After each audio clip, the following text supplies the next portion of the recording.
Welcome to Seek Reality with Roberta Grimes. Joyous conversations about what the afterlife evidence and modern science combine to tell us is true about our one reality. You have nothing to fear. You are eternal and you are perfectly loved. Knowing the truth changes everything. Now, here's Roberta. Welcome to Seek Reality. I'm Roberta Grimes, and I'm so happy you're with us today. My dear friends, today's guest is one of the world's leading young thought leaders. Kute Blackson is with us today for the third time. He was born in Ghana of a Ghanaian father and a Japanese mother, which is actually an amazing and a beautiful story all by itself. He's been a public speaker since he was 8 years old, when he first spoke in front of 3,000 people in his father's church. And I love his second book. It's called The Magic of Surrender, Finding the Courage to Let Go. Kute Blackson received the 2019 Walden Award in the New Thought Wisdom category that the Unity Organization awards once a year to recognize socially conscious leaders who are making the world a better place. Oprah Winfrey has received that award, and our guest today also has received it as well. Kute Blackson is now an inspirational speaker who teaches authentic leadership and empowerment. And he says his mission is a simple one.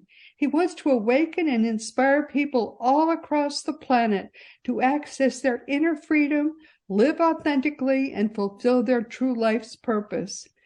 Kute, welcome. I'm so happy to have you back with us today. Thank you so much. Appreciate you having me.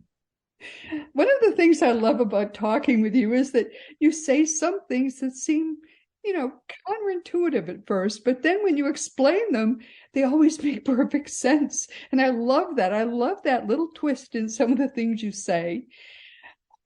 For example, you say surrender is the most powerful thing you could do. And that always kind of amazes me. Yes. Talk about that. Yeah, look, I think in our culture, there's a misconception about surrender that we have. This misunderstanding or a myth that surrender is weak, that surrender is passive, that surrender means giving up, that surrender means doing nothing, that if you surrender, you're going to be a doormat, you're going to be left behind, that if you surrender, you won't manifest your goals, dreams, and desires, that you're going to get less in life. And I'm actually saying, no, if you really understand the real essence and the real meaning of true surrender, what if you didn't get less, but you got more? And so, yes, to me, surrender is the most powerful thing that we can do if we want to live a life of true abundance and unlimitedness and possibilities, because so often we don't realize that we are, as human beings, we are creating and deciding and choosing goals, dreams, and desires, often from the level of the mind which is conditioned by past experiences, pains, hurts, trauma, childhood. And now we project that into the future, deciding what we want to do and what we want to achieve and what our dreams and goals are. But often we sometimes manifest goals, dreams, and desires only to realize that what we thought we wanted is not what we really wanted. It's just what we thought we wanted based on who we thought we were. And what we were prior to maybe waking up and questioning and healing we're conditioned.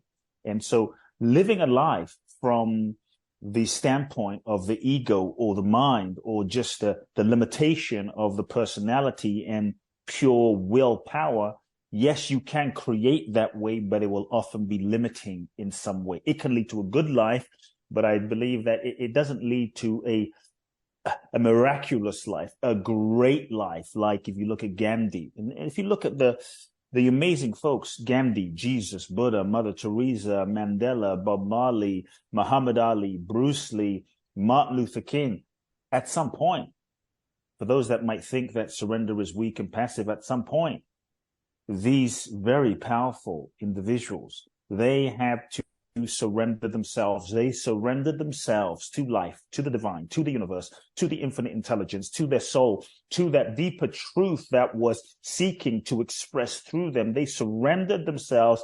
And in that surrender, they were able to transcend their human limitations and get themselves out of the way. And that's when life manifested through them. That's when life expressed through them.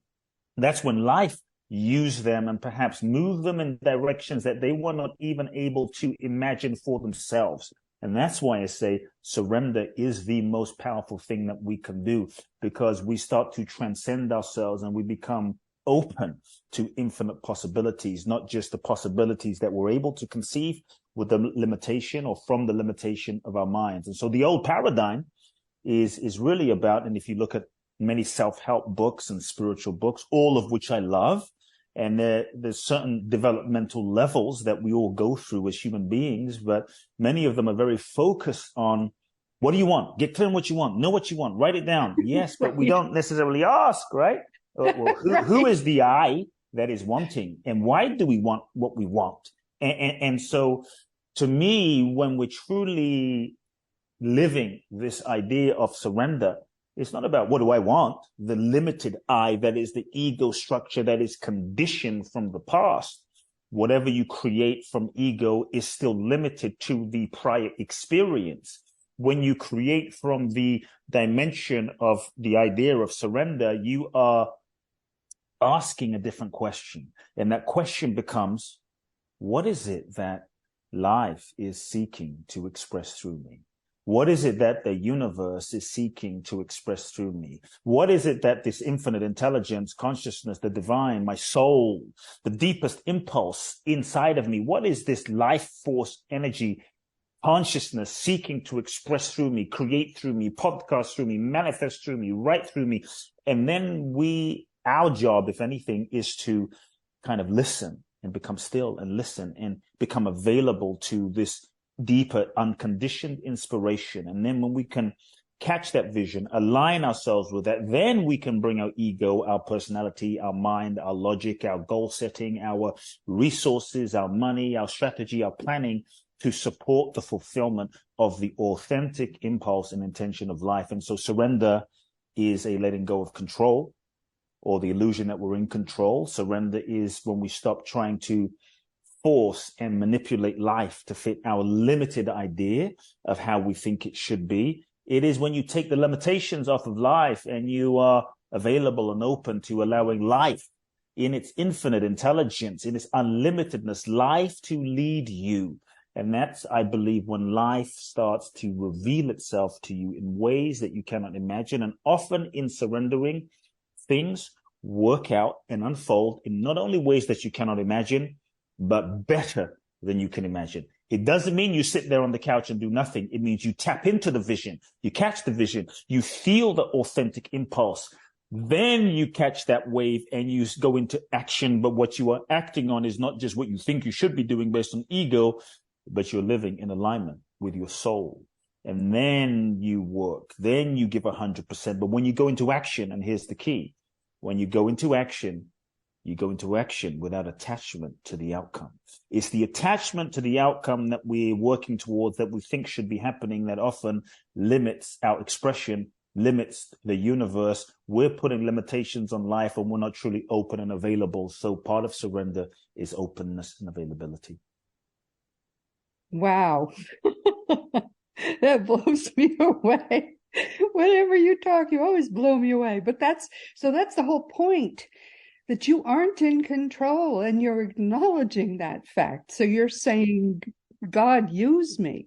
Yes, that's the most powerful prayer right there, Roberta. Use me. You, like when we say, okay, here's the thing. If people want to really manifest, because okay, I want to manifest this car, and then we write, or I want to manifest this soulmate, right? For those, I want to manifest my soulmate. Okay, you got to, and you better be blonde, right? Yeah, and you better be blonde and blue eyes, and better have gone to Harvard, and they got to be 6'3". Right. But if they're 5'1", they might be amazing person. 5'10", they might be amazing person, but I can't be with them. And they got to speak Japanese, and they got to live in, Austin, because they can't live in California. So we don't realize that in our goal setting and strategy and creating of our ideal scene, sometimes, especially when we're in our ego mind, we don't realize that we are putting limitations on the universe because we're creating ideas from the level of our conditioning. And whatever we create from the level of our conditioning will be limited.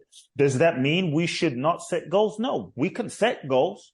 We can write down a vision board, but I'm saying don't get attached to what you write.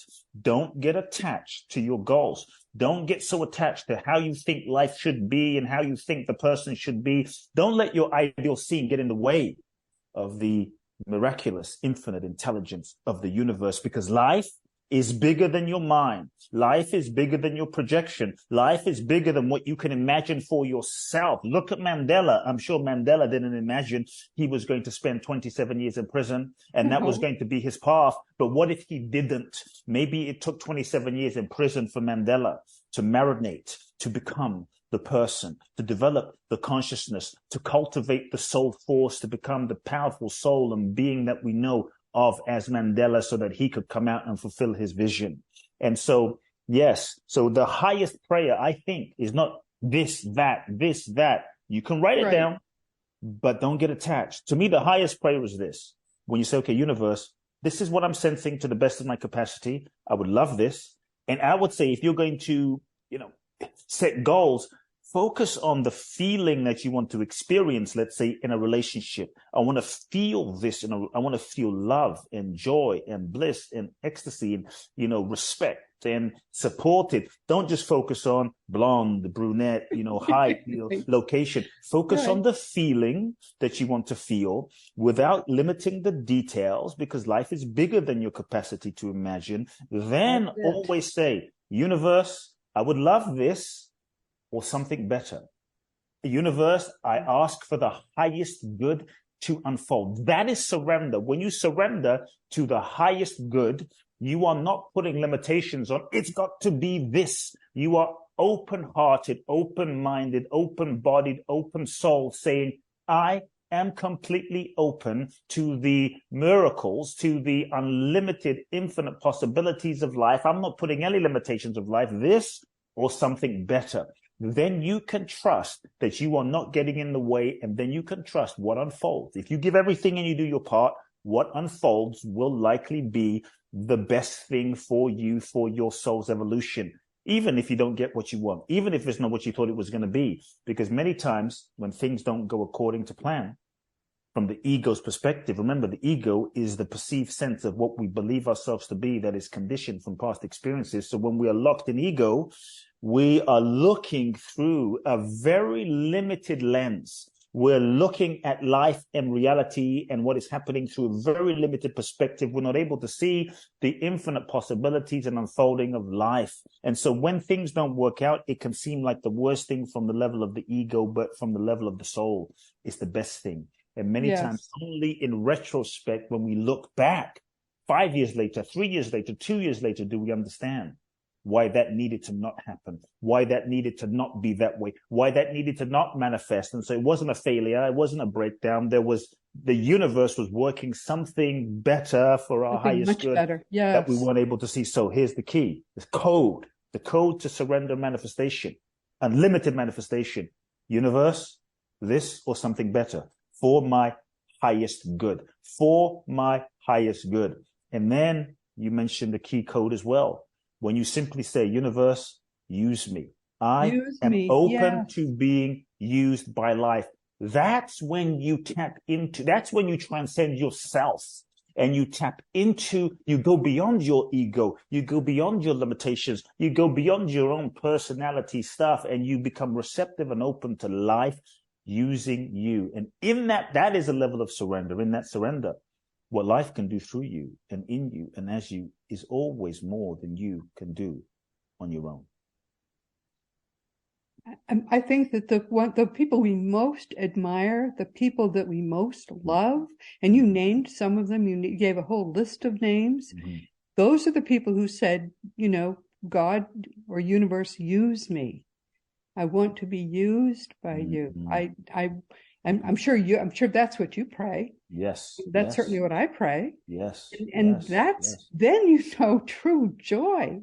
Mm-hmm. I mean, that's the only prayer worth praying as far as I'm concerned, because we cannot imagine what possibilities there are when we pray that prayer. Our wishes are much too small. Yes. Small, yeah. We don't realize we're putting limitations on the universe. I always tell people, who brought you into existence? Did we bring ourselves here? No. No, we showed up here and intelligence brought us here. This is same intelligence that is breathing you and I, it's breathing Roberta, it's breathing Kute, it's breathing Sam, it's breathing the same intelligence and life breath is breathing 8 billion people, is the same intelligence that is digesting your food, is processing and moving trillions and trillions and trillions and trillions and trillions and trillions of cells inside of us to interact, to even be able to have this conversation.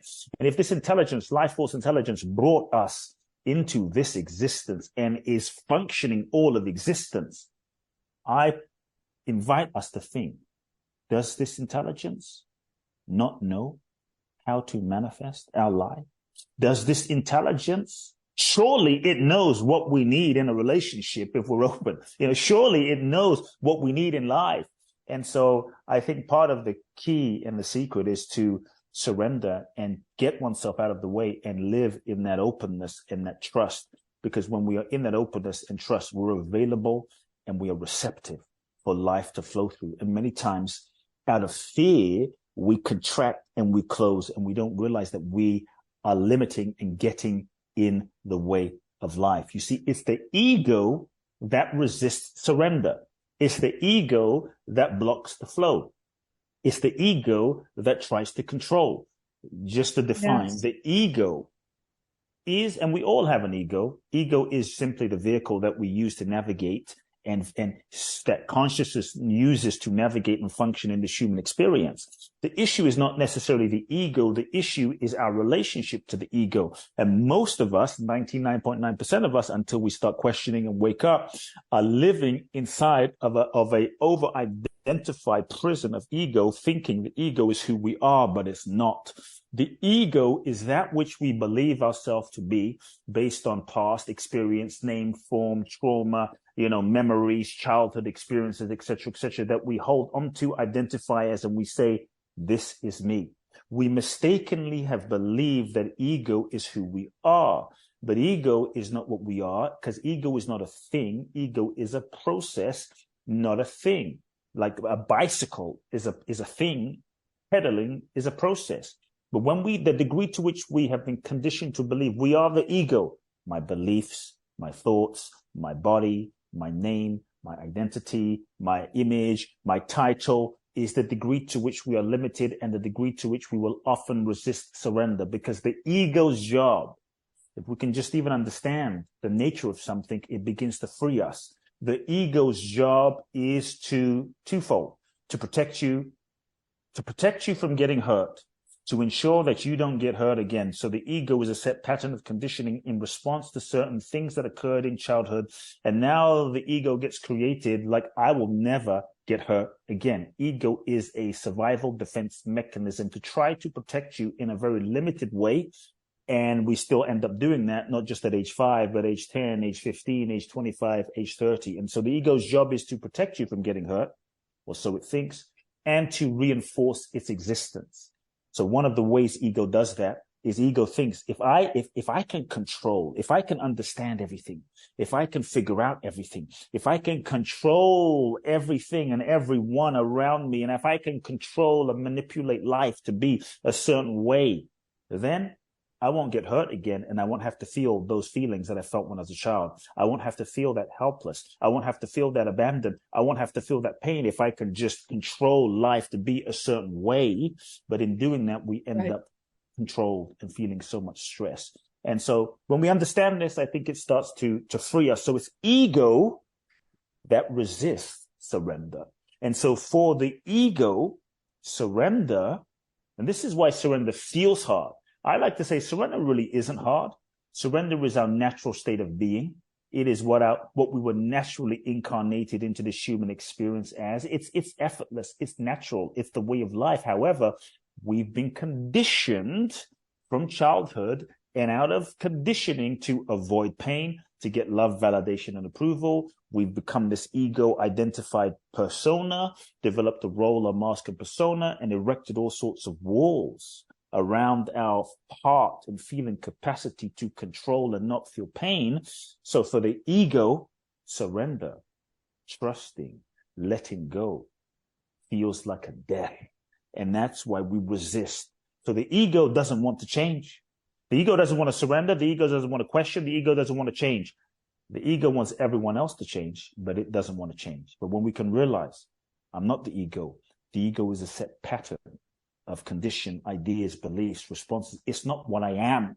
What I am is an infinite consciousness, an infinite beingness beyond birth, beyond death. And the more we can step back and sort of unravel the layers of conditioning based on believing we are this ego structure, the freer we get. Then we become more free to question our belief systems, our identities, and let those go so that we can tap into the innate freedom of being, the innate nature, the true essence of what we are. A child is fully surrendered. A child will jump on a table and sing and shout and pee and cry, doesn't care. It will run naked through the living room. It doesn't care. Hey, do I have some cellulite?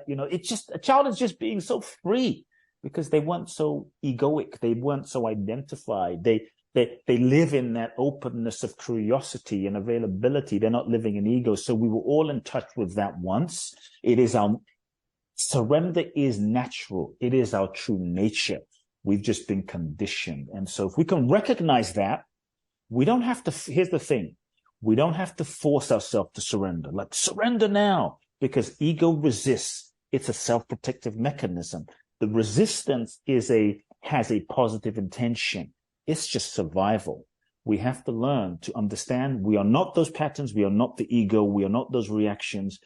And we have to learn to just start meeting the ego, what we previously believed of as me, to start meeting it with love and compassion. And then the fear, and then the ego, and then the reactivity, and then those patterns can begin to relax and let go, and surrender begins blossoming, because surrender is our natural state. Surrender is our natural state. That's a big statement. Really? Yes. Is that true? Yes, it's our natural state. Look at a child. Child is surrendered. Well, that's a very good point. I never thought of it that way. A child is surrendered. They're just being. We incarnate into the human experience. We're surrendered. We walk up to people, we hug them, we'll run naked down the street or on the lawn until our dad or mom says, oh, that's not okay. We will sing at the top of our lungs. We're just surrendered. We'll cry when we feel like. We're totally in the moment. We're not pre-framing, projecting into the future. Oh, Roberta comes over and I'm like 6 months old and she's a bad person. She's a good person. We just giggle and give Roberta a big hug. Like, we're just being surrendered until we start getting conditioned. So surrender was our it's a natural state of being. We just got conditioned out of it, and so it's true. To me, I guess it's really true. Yes, that's the freedom. That's the freedom of being. Surrender is hardwired even into the physiology. Look at this. You breathe in, everyone, and you breathe out. I don't care if you're the greatest breath expert, Wim Hof on the planet, right? Nobody just breathes in, breathes in. At some point, you got to breathe out. Not even the Buddha can just breathe it. Life is reminding us that the nature of existence is surrender. It's in your body. You breathe in and you exhale, surrender, let go. Breathe out. It's like a daily meditation reminder of the nature of existence. Breathe in, breathe out, surrender. Life is the process of surrender, whether we like it or not. You don't even have to believe in any of it. You don't have to be spiritual. Life is the process of surrender. Why? We're born, we begin to age. At some point, 20, 30, 40, 50, 60, 70, 80, 90, the body changes. Our hair turns white. We start getting wrinkles. Things start kind of going a bit sideways, somewhat, even if we do the best we can, right? Falling apart. Even if we take care of ourselves, we can't necessarily do what we did when we were like 15. And so this is the process of surrender. We can surrender now. We can surrender when we're 50. We can surrender when we're 80, but we will all die. We will all die. And in that moment, we will have to surrender. And so I believe you can surrender now or then, but the more you surrender while you are alive, surrender and let go, surrender and allow, surrender to that which is living everything, to your soul, then I believe the more you will truly be alive.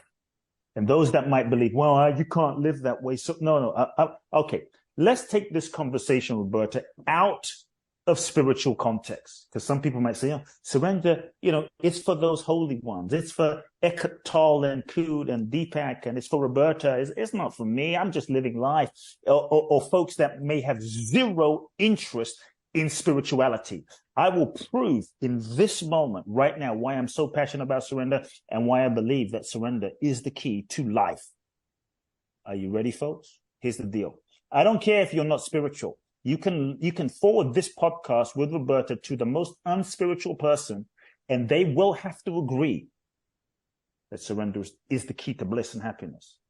Everyone right now, think about your most blissful sexual experience. Your most blissful sexual orgasmic experience. Now, we've all had those moments of rapture with our lover, with our husband, wife, loved one. We've all had those blissful moments. I'm sure a few of us have had not so blissful moments, but if you imagine your most blissful moment of just like you were there with your lover, kissing and loving and loving and loving, and you were kind of merging into one, and the orgasmic ecstasy. Just everyone, just imagine the conversation.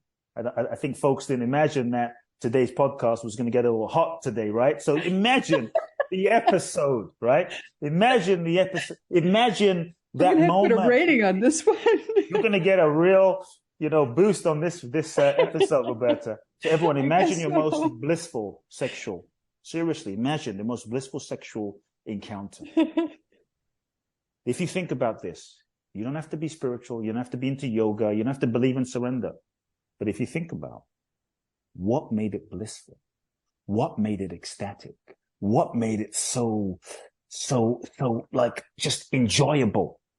Did you come to the sexual experience with a manual, with a business plan, with your partner, a 14-page business plan of my sexual, encounter tonight? And you said to your lover, okay, honey, we're going to have sex tonight at exactly 7:02 p.m. And then exactly at 90 degrees on the bed, you're going to lie down. Then in about 12 seconds later, you're going to take off your clothes. Then you're going to move about 14 millimeters to the right. I'm going to kiss you on the cheek. And then here's the 74 steps of what exactly will happen over the next 2 hours. Did that happen? Hell no. Because if that was the case, we would be freaking miserable. So all I'm trying to say, folks, is why was the sexual encounter? And the reason I'm using this analogy is because it's not a spiritual one. It's just a human experience. It was so blissful because we let go of control. We weren't thinking. We weren't planning. We weren't strategizing. We weren't manipulating our partner. We were open. We were flowing. We didn't know. We were surrendering. Yes. We didn't know what was going to happen the next moment. We were following the energy of our partner, and then we got into sync with our partner, and we were flowing, and we were kind of not in our mind. We got out of our way. We felt like in oneness, and it was blissful because we were surrendered. And if lovemaking is blissful, it's because of that. Whether you identified it as that or not, that's the reason. Because if you made love with someone who had a 100-page business plan of every minute of this experience, it would be hell. It would be hell. So what if you lived life like that?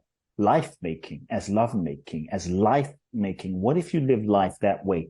Surrendered to the universe, to life, embracing the unknown. Doesn't mean you can't have a sense or make a plan or have a goal, but not be attached to it, and allow life to show you, allow life to reveal itself to you, allow life to guide you. That's the possibility of surrender. It's ecstatic living. Oh, you've certainly made that point. This is a very good point. And when I read over my notes again, I mean, we hadn't talked in, I guess, 6 or 8 months.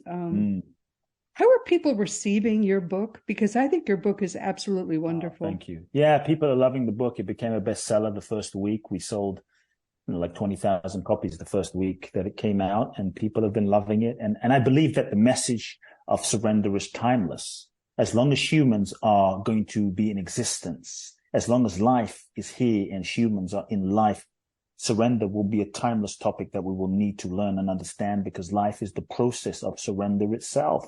And every experience that we go through is conspiring to support us and help us and invite us to surrender. And so people have been loving it, especially when they understand what true surrender is. That it's not weak, it's not passive, it's not giving up, it's not running away from life. It's not, it's like surrender is not, this is one thing I want to make clear. Surrender is not an abdication of responsibility. And I want to make this part clear. Let me repeat. Surrender is not an abdication of responsibility. Oh, I'm going to just, go with the flow of what I feel. I'm just flowing, so I don't feel like it, so I'm not going to do it. No, sometimes surrender is profound responsibility. It means showing up. It means acknowledging your deepest truth. It means doing what is in integrity, even if it's hard, even if you don't feel like it, even if you don't want to. Like I never felt like sitting down one time and writing my book. I didn't feel like it. I don't like writing that much. But if I just followed the flow, then I would never have sat down. I would have been outdoors, running around, enjoying myself, going for hikes, taking vacations. Surrender requires a discipline. Surrender is a willingness to surrender and commit to the deeper commitment that you have beyond the current mood of the moment. So when people say, I'm just going to surrender to the flow, do whatever I want, that's called laziness. I'm just going to surrender the flow and, eat the third tub of Haagen-Dazs. That's lack of discipline. I'm just going to surrender and just smoke pot all day. That's not surrender to the flow. That is just being run and being a slave to your conditioning. Sometimes surrender means saying no. Sometimes surrender means doing what you don't feel like it because you're committed to a purpose that is bigger than yourself. So surrender does require a deeper responsibility. You look at Mandela, you look at Gandhi, you look at Martin Luther King. I'm sure there were things that Martin Luther King didn't feel like doing, wasn't in the mood to doing, but he did because he was surrendered to a deeper purpose. And so that's what I really want people to get.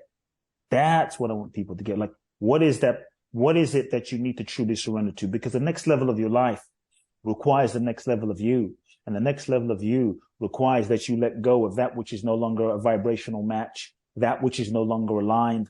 But often we hold on to that which is no longer aligned as a, shall we say, as a, self-protective mechanism out of comfort, familiarity, safety. But when you let go and you surrender, you make space for more. But when you hold on to what's not aligned, you simply block your blessing.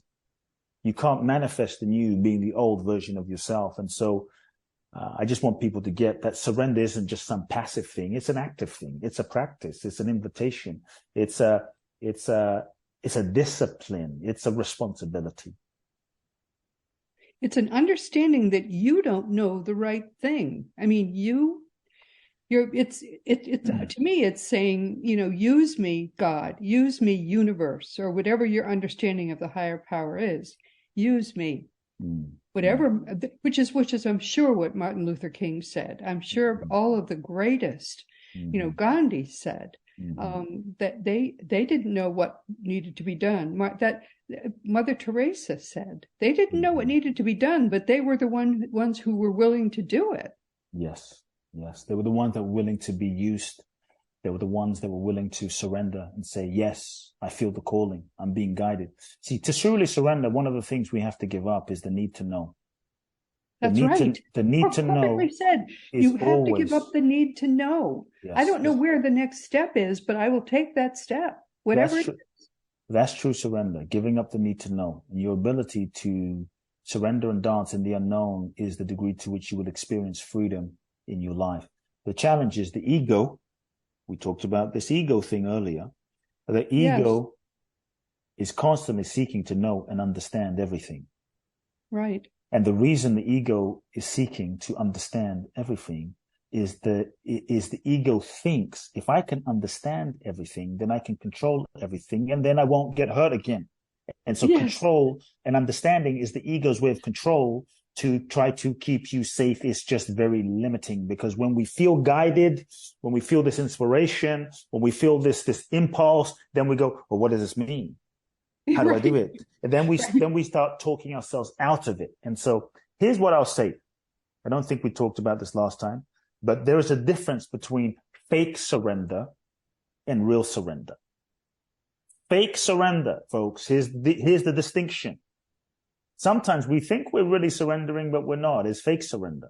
When we say, okay, I know I need to go here. I know I need to do this. I know I need to end this relationship, but you got to let it go in order for it to come back to you. So I'll let it go. So then when we surrender, in quotation marks, and we let go, we're letting go with attachment. We're letting go with a condition. If I let this go, he'll come back to me. If I let this go, I'll get the outcome. We're letting go with a condition. And so we're still projecting into the future an idea based on ego, identity, and who we are today. Still limited. True surrender is when you say, I feel this calling. I feel this impulse. I feel this guidance. I feel it. It's undeniable. I don't know why. I don't need to understand why. And I don't know where it's going to lead me. I'm not going to project into the future as to where I think it will take me.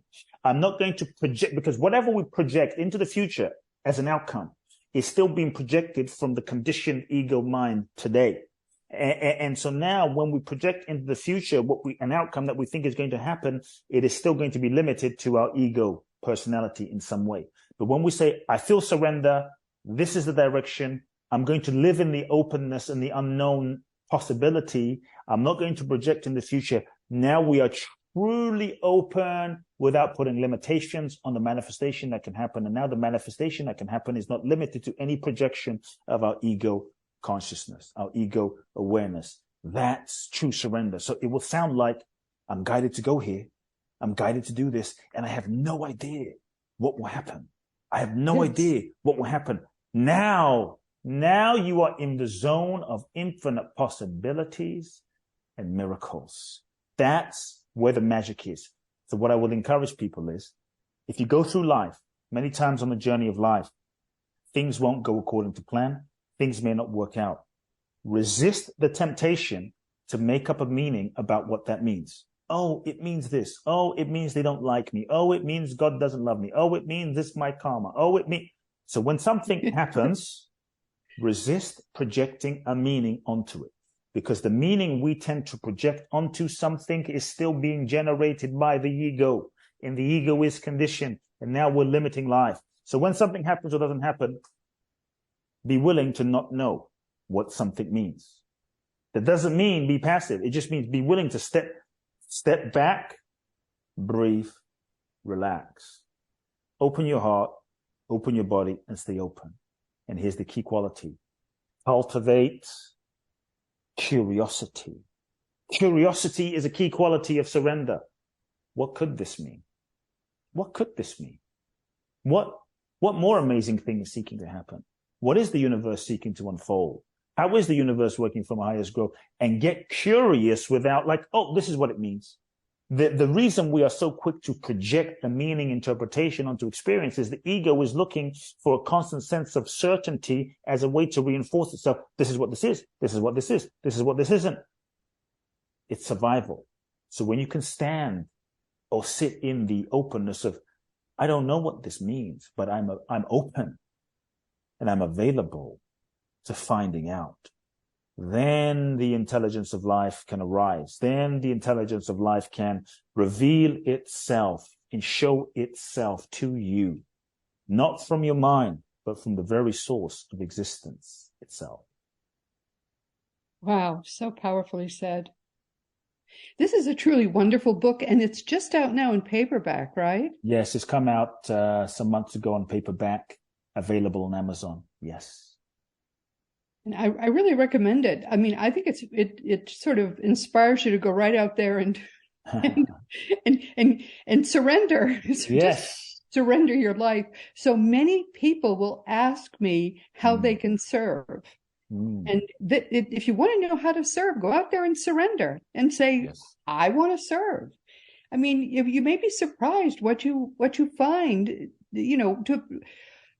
there is something calling. If you're trying to serve, then there's something calling to you, and let Mm, yourself be used.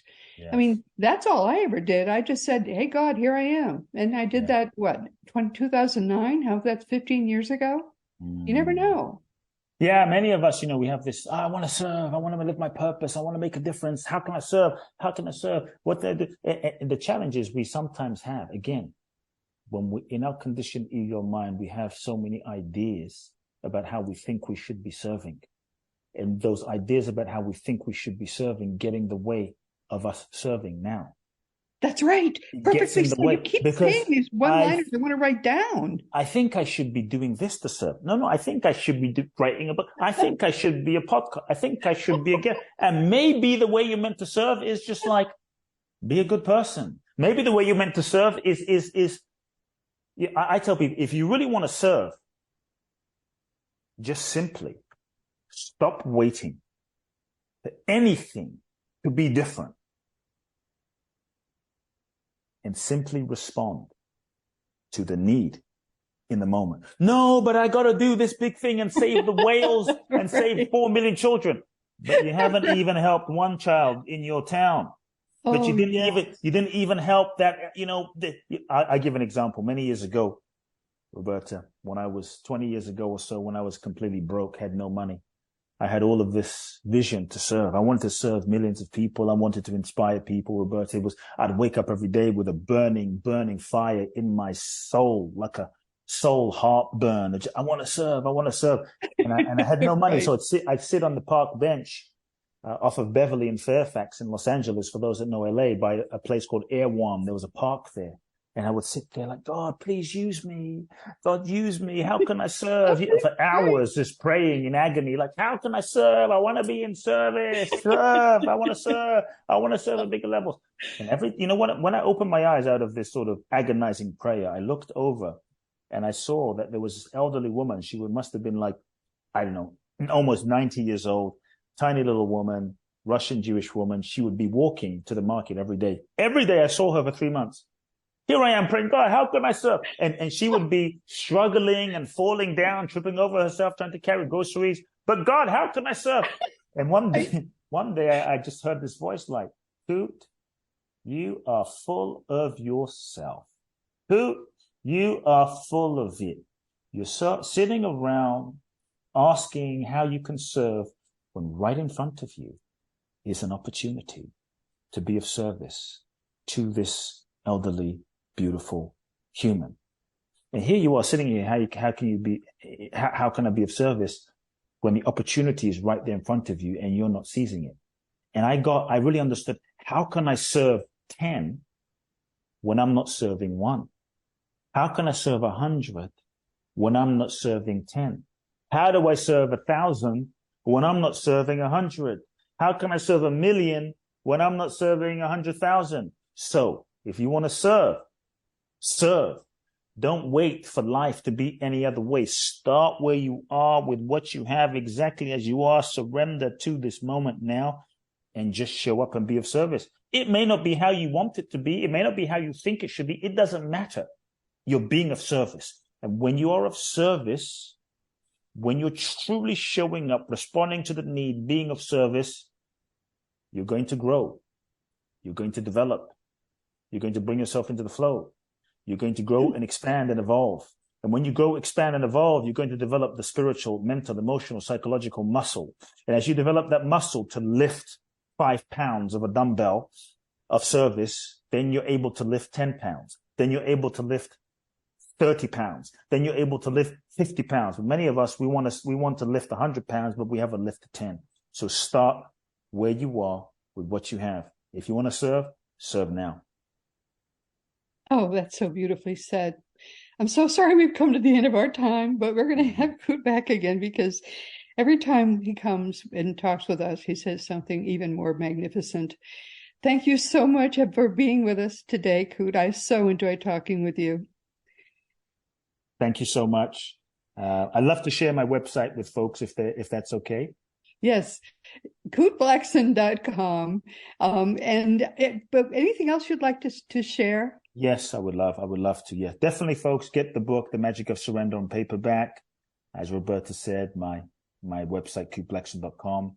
And depending on people who are listening to this conversation, if you're inspired, I'm doing a very, very, very special event for those of you that might be ready to go to your next level of surrender and live your purpose and unravel layers of your conditioning and connect to your true, authentic selves and share that with the world. It's a special 12-day event in Bali called Boundless Bliss Bali, www.boundlessblissbali.com. It's July the 28th through August the 8th. This is my last year doing the event. I've done 20 of these events in the last 10 years. It's truly life-changing. People can also find me on Instagram, Kute Blackson, Facebook, Kute Love Now, and my podcast, Soul Talk. And of course, that's in 2023. That's when we're doing this. Yes, 2023. Big hug, my dear friend. Big hug. Much love.